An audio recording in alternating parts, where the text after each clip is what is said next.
گفتاری ادبی از سلسله خوانشی بدیعی از روی پویستی داریوش رحیمزاده عشق ناتمام.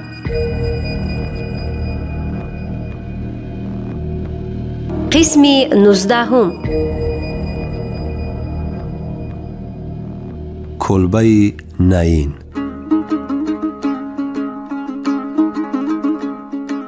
من در زین اسب نشستم. دست خیرامان را گرفته او را هم سوار کردم و با گذر غریبان به اولین منزلی که منصوب من و زوجم بود آمدیم. خیرامان نان و چایداری گفته از من پرسید. البته نان و کلچه و شیرینی افغانی داریم گفتم. می شود. من نانها را به آن بیچاره ها دادم گفت خیرامان. خوب کردی. ما همه چیز داریم و باز انواع خوراکای ضروری را می خرم گفتم به خیرامان. در این شبی که سپری گشت خیرامان را خیلی پزمان شده بودم. اما هر دم مسئولیت سرور خاندان بودن مرا به اندیشه وادار می ساخت. چی باید کرد که در ملک بیگانه به قدر امکان مثل انسان زیست، عائله حقیقی بنیاد نمود و آینده را مد نظر گرفت. همزمان هوش و یاد من به آچه‌ام و خواهرانم و یکه و یگانه دادرم بند بود که حال آنها بی مردینه چی می شده باشد. من و خیرامان سراسیمه کلچه روغنی را با چای و شیرینی تناول کردیم. غذای شام ما اولین بار در منزل خسی خود ساخت ولی از خود ما خیلی بامزه می نمود. عجیب آن که از من بیشتر خیرامان سراسیمه بود. گمان کردم که او سخت گرسنه مانده است. اما با همین سرعت تیز دسترخوان را غنداشته جاگه را پرتافت. فکر کردم بسیار خسته شده است. اما او ناگهان مرا به سوی خود کشید. از سر و رویم سخت با حرارت بوسید و با تغییر هیجان آوری نفس کشی لباسهای مرا هم کشیدن گرفت. همان زمان سخنهای در راه هنگام جمع کردن مالها، سرانجام کردن کارهای بچه‌ای که از نابراری و ترس نشسته گریه می‌کرد به یادم رسید. چون کار به لحظه وصال رسید، راستی سخت به هیجان افتاده بودم و خود را بیگمان گم کردم. چو پروانه با هواداری و اخلاص 1000 سمت گرد او گشتم. شمع صفت از سر سید خود را سوختم اما حاصل روشنی توانی مردی و وصل بر من پدید نآمد. از احساس شرم از سر و تنم عرق می شارید. اما قیمت دور گران مایه از آن مخزن عشق و امید نتوانستم گرفتن. خیرامان از این حالت ناامید گشت و سخت برآشفت. از جا برخاست و راست بایستاد. به نظرم می نمود که قد سرو ناز او که نمی توان به هیچ لفظ تصویر کرد گویا به گل نشسته بود و من پوره در خجل. در قدمش خود را پرتافتم و او را در برابر زانوهایش سخت به آغوش گرفتم. مرا با ساق پایش سخت تیله داد. لباسش را به بر کرد. پس زانو بنشست و بگریست. دیگر تا روز با من قهری گشت. نگذاشت که دست سوی او دراز کنم. بخت خود را بار دیگر بسنجم.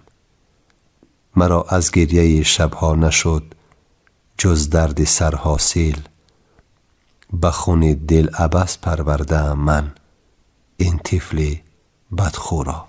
پایان شب خود را تسکین دادم که ناآمد کار اثر دوستداری و هیجان و خجالت و شاید کوفته سنگین سفر است، نه علامت ضعیفی کمر.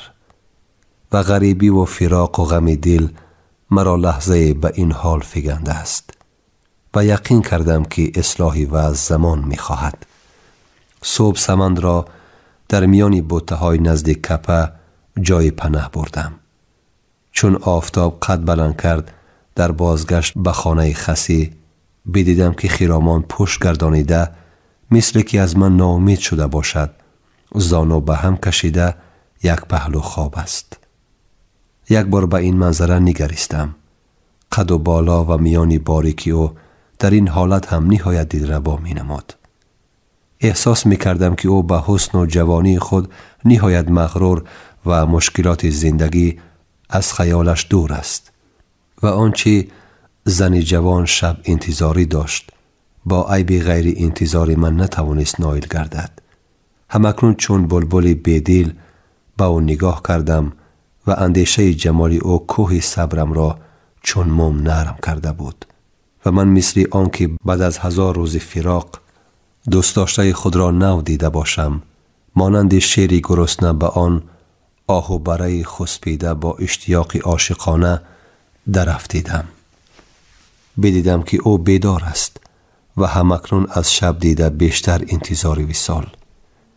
احساس توان کاملیت بر من غالبیت پیدا کرد و من تا ساعت بیش از آن کانی نمک لذت بردم و از قندی بر حق شکر شکنی کردم. در آن تنهایی و خلوت احساس می نمودم که در این معاشرت خرامان نه دست صبر دارد که در آستین عقل بکشد و نه پای قناعت که در دامن نفس قرار بگیرد. این کشفیات را همچون اندازه مهر، درجه صداقت، تشنگی بلاغت عشق نسبت به خودم قبول داشتم و ایزد را شکرگزار بودم که چنین محبوبه را انتخاب به زوجگی کردم و او تمام هستی خود را به آخر بر این کمینه بخشیده است. هر لحظه شور شیرین می کند و مرا فرهاد عشق خود گردانیده است. آن اثنا من ملک بودم و گمان می کردم که همکنون در فردوس برین مسکن گرفتم.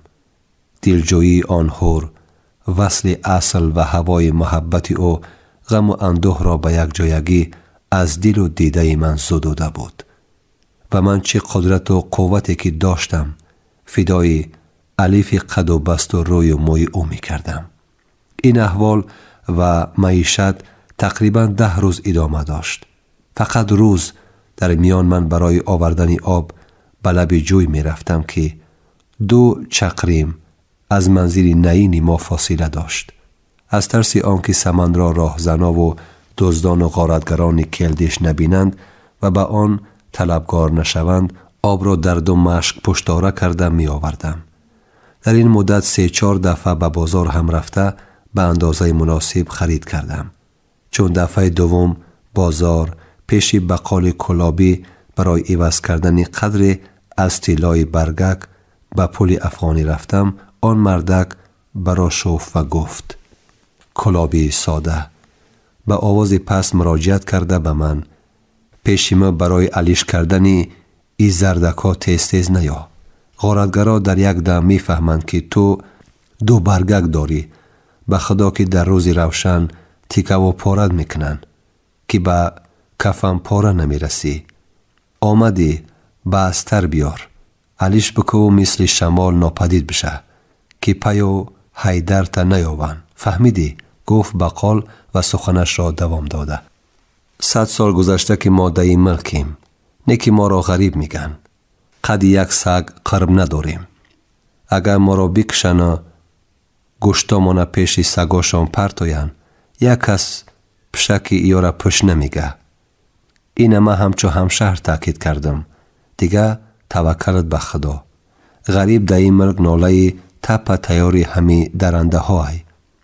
آیسته ایدرم بدرا. بیار کوچی داری؟ من وارد دکان بقال شدم. 2 برگک طلا را به او دادم.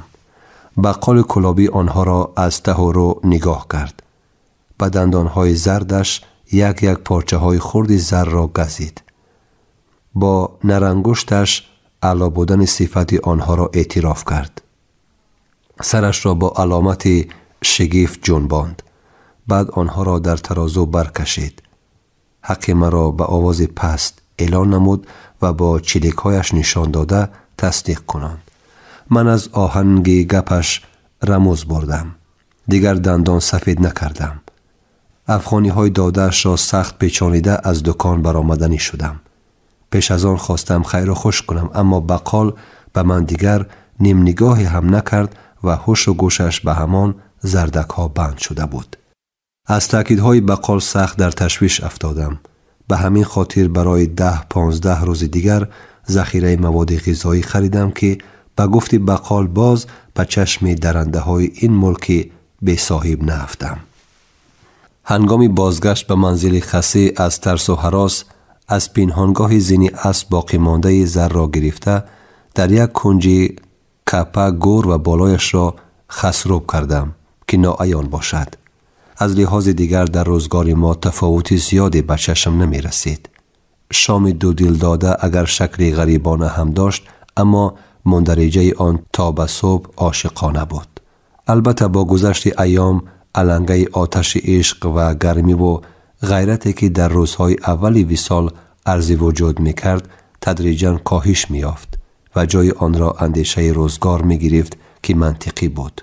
اکنون من به خلاصه می آمدم که زندگی فقط از نشاط عبارت نیست.